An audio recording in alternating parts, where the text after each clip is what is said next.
Ahojte, zasa my. V tomto videu vám ukážeme, ako sme spravili prípravu na to, aby sme mohli chytať tento tatraňák do stropu.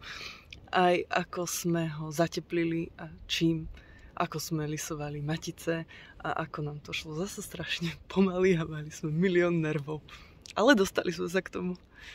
Tieto videá sme si natáčali ako spomienku na to, že keby nás to niekedy ešte napadlo robiť, aby sme sa do toho už až tak nepúšťali. A ak by to náhodou niekomu pomohlo, alebo sa vďaka nášmu videu vyvaroval takému riešeniu, aké sme spravili my, tak to vlastne malo zmysel. Je krátke, tak ho kľudne pozrite do konca a dajte nám vedieť, či sa to oplatí vôbec pozerať.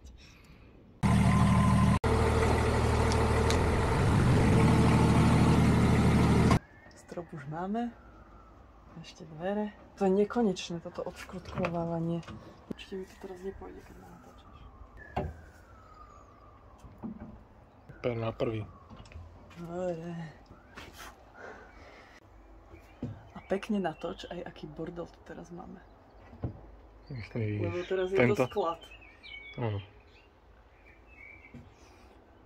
Izolovali náš tiny house, tak sme ho izolovali ovčou vlnou. Tieto jediné dva kúsky nám zostali. Teraz som ich vyhrabala, takže tým asi zaizolujeme strop. A že sa dajú rozdeliť tenšie.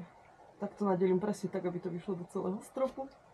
Robím prípravu na to, aby som mohla dávať tatraňák na strop. Máme tu už nalisované matice. A teraz si označujem, kde si vyvrtám dieru, lebo toto je nosná latka, ktorá bude niesť potom ten tatraňák. Bude chytená nejako takto. Tu a tu. Pod tým bude izolácia a tieto rebra ešte vyplníme ovčou vlnou, ktorá nám zostala zo zatepľovania domčeka. Tu sedí.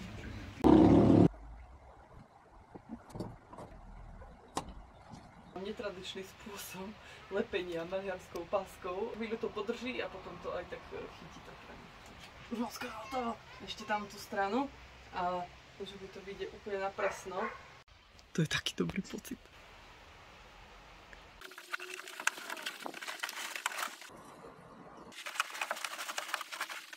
Riamom by som to dobre odrezala. No tam už je.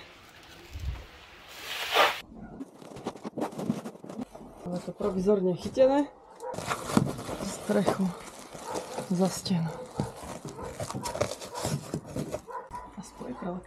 To cítim ako vo vesmírnej lodi z 80 rokov. Teraz tam dáme dreva. Si dobre? Hej. Izolácia. Dreva je tam. Dneska potrebujem dokončiť toto. No som sa tak vytrápila, že keď som dokončila toto, tak som bola taká nadšená, že som to až zabudla natočiť.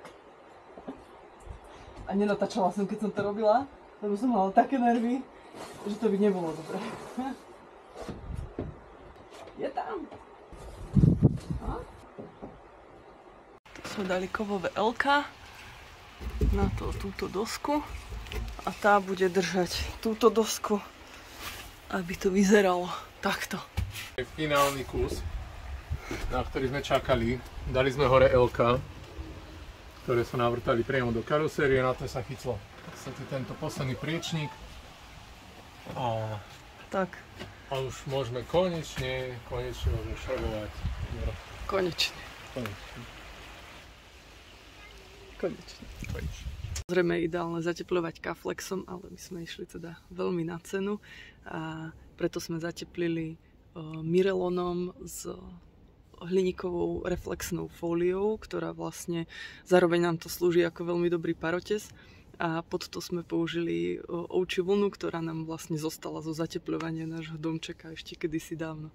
Takže to bolo 2 v 1. S našou dodávkou neplánujeme chodiť do zimy a tam, kde mrzne, takže a zatiaľ na leto je to úplne v pohode.